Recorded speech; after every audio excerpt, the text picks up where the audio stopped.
the way that the demand comes through the market right now is it's sort of bifurcated in a lot of ways, right? Like you've got one driver of demand that's coming from the most enormous companies in the world, the largest labs in the world, you know, and your OpenAIs, your Mistrals, all of them together, and they are very kind of tech forward, kind of thinking about how they're going to address this.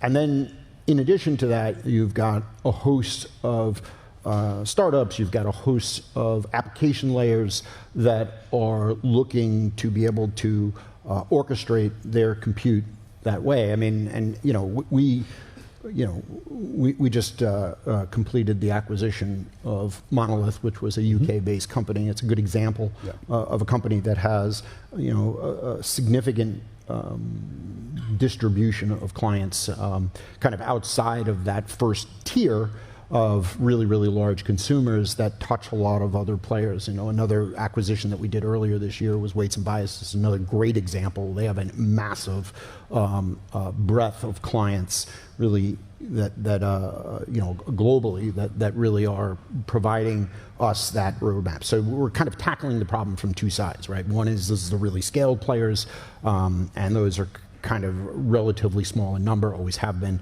and then there's this groundswell of smaller consumers that you need to be able to address, and you need to be able to help them as they're tackling these problems that are going to come up where they're not going to have the ability to kind of shift workloads around within their infrastructure. Diversification's always been a priority for us. We understand the value in having a broad array of clients, both from the perspective of it stabilizes your business, but also the information that you're getting by serving lots of different clients help you tailor what you're building, where you're building, how you're building, so that you're better able to serve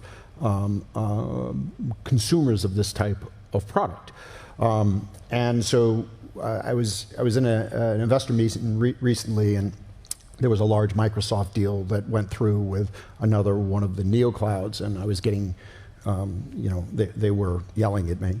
And I was like, look, you can either be upset with me for not enough diversification or not getting the next Microsoft deal, but you can't be upset with me for both, right? Because this is what diversification looks like, right? We're taking our infrastructure and we are making a concerted effort to bring on a broader array of clients. And you know, the 14, you know, the deal with Meta, which is at minimum $14 billion, is a great example of that. You know, the continued participation with two of the three hyperscalers. You know, you know, we have ongoing business with Microsoft. That contract continues to expand.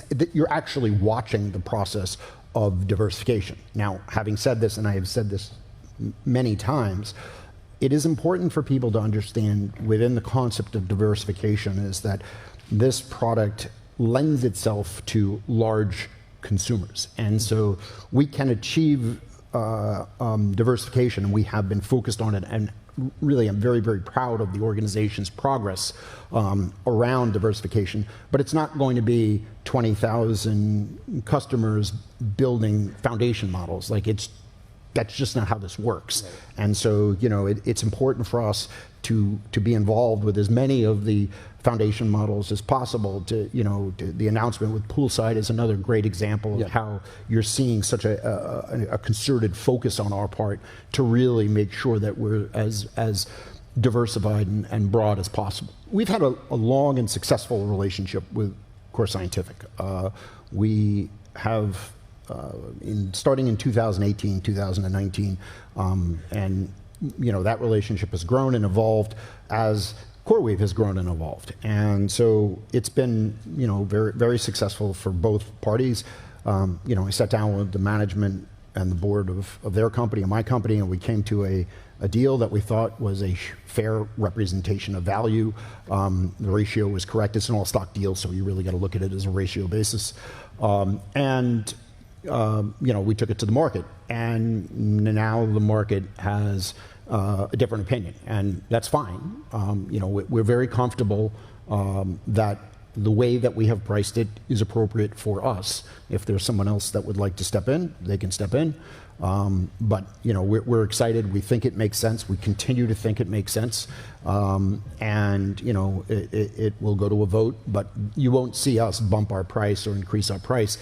We put a lot of thought into how we got to the structure and the deal that we got to. Given where the spreads are, is there any universe in which you just walk before the vote happens?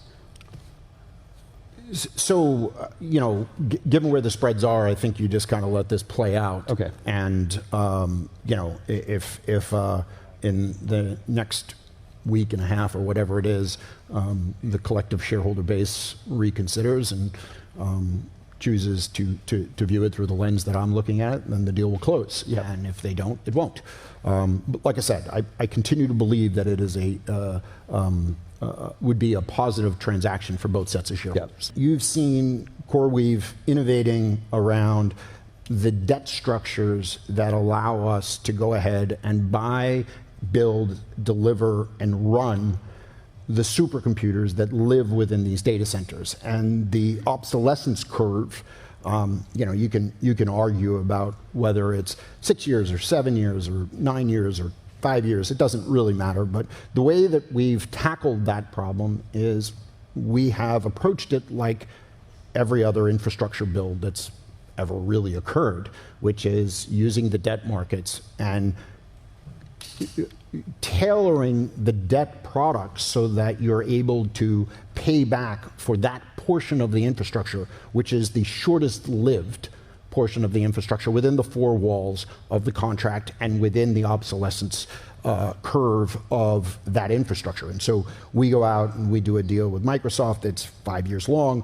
We pay for the infrastructure, we pay for the interest costs, we pay for the OPEX and the CAPEX and everything else, and are left with a significant profit on top of that before the contract with Microsoft ends.